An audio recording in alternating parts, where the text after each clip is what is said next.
مرحبا بكم أصدقائي.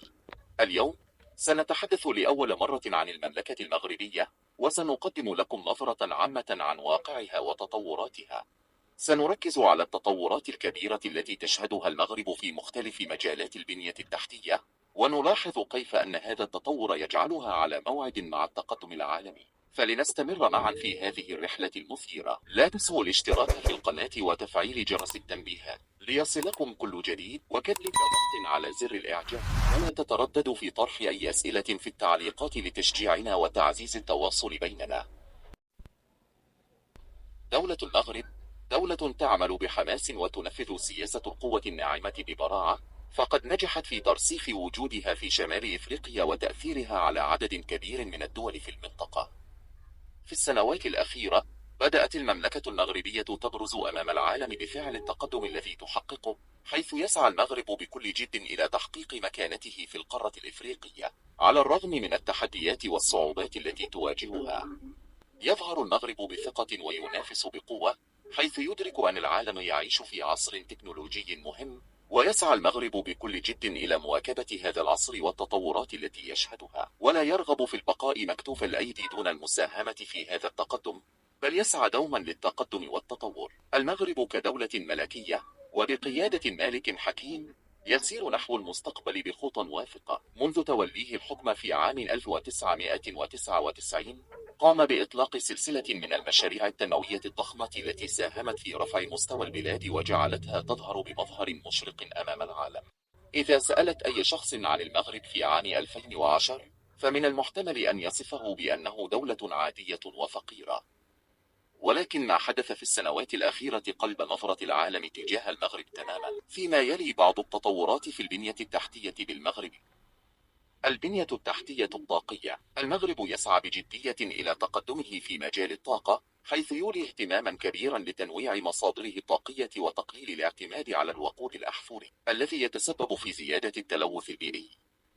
وقد شهدت السنوات الأخيرة ظهور عدة مشاريع كبرى، مثل محطة نور ورزات، التي تعتبر أكبر محطة لإنتاج الطاقة الشمسية المركزة في العالم، حيث بلغت طاقتها الإنتاجية 580 ميجا واط. كما تم إنشاء العديد من المحطات الأخرى، سواء في مجال الطاقة الشمسية أو الريحية أو الكهرومائية. وتعتبر هذه المشاريع مهمة للغاية، حيث لم تساهم فقط في زيادة سعة المغرب في توليد الطاقة، بل ساهمت أيضا في خلق الآلاف من فرص العمل. وبالإضافة إلى ذلك، فإن هذه المشاريع ستساهم في تقليل التداعيات البيئية، حيث تعتمد على مصادر الطاقة المتجددة والنظيفة.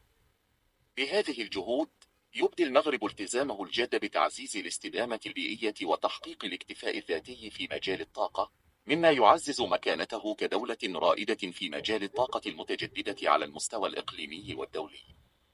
البنية التحتية الطرقية.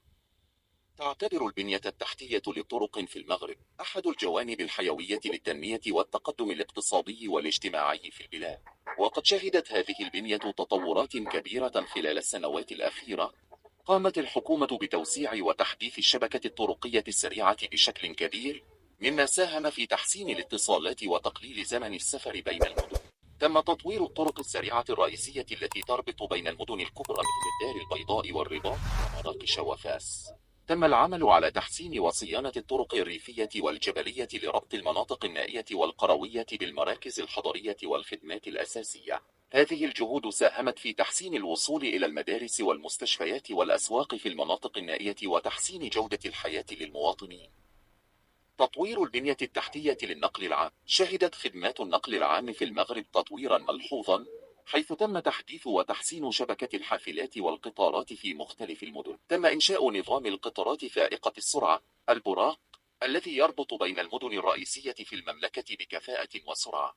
قامت الحكومة بتبني التكنولوجيا في إدارة وصيانة الطرق، مما ساهم في تحسين كفاءة الخدمات وزيادة سلامة المستخدمين. بفضل هذه الجهود، أصبحت البنية التحتية الطرقية في المغرب تلبي احتياجات المواطنين والاقتصاد، وتعزز التنمية المستدامة والرفاهية العامة في البلاد. ومع استمرار الاستثمارات في هذا المجال، من المتوقع أن تستمر التحسينات والتطورات في السنوات القادمة. البنية التحتية للاتصالات.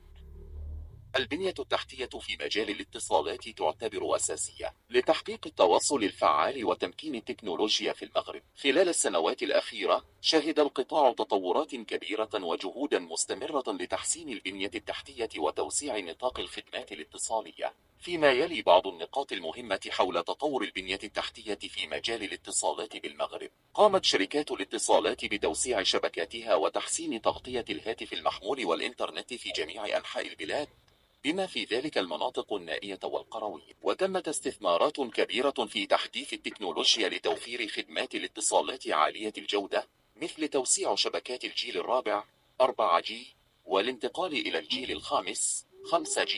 في المستقبل تم تعزيز الخدمات الرقمية مثل الدفع الإلكتروني، الصحة الإلكترونية، التعليم عن بعد، والحكومة الإلكترونية، مما ساهم في تسهيل الحياة اليومية للمواطنين وتحسين الخدمات العامة. يتم التركيز أيضا على تعزيز الأمن الإلكتروني لضمان سلامة البيانات والمعلومات الحساسة للمستخدمين. بهذه الجهود أصبحت البنية التحتية في مجال الاتصالات في المغرب قادرة على تلبية احتياجات المواطنين والقطاع الاقتصادي وتعزيز التواصل والتكنولوجيا في البلاد. ومن المتوقع أن تستمر هذه التطورات والجهود في المستقبل لتحقيق المزيد من التقدم والتحسين. هناك عدة مجالات أخرى شهدت تطورا ملحوظا في المغرب، مثل تجديد وتحسين المطارات لتظهر بحلة جديدة، وبناء وتحديث الموانئ لتصبح من أكبر الموانئ في إفريقيا، مما ساهم في تعزيز اقتصاد البلاد. كل هذا يجعل من المغرب دولة تعمل بجد لتعزيز مكانتها في العالم. هذه كانت رحلتنا حول الدولة المغربية، حيث تعرفنا على العديد من الجوانب التي تخص هذه الدولة وكيف تسعى جاهدة لرفع مكانتها على الصعيدين الوطني والدولي رغم التحديات التي تواجهها. لا تنسوا الاشتراك في القناة وتفعيل جرس التنبيهات لتصلكم كل الجديد، وكذلك ضغط زر الإعجاب وترك تعليق يشجعنا لنستمر في نشر المزيد من المحتوى المفيد. شكرا لكم.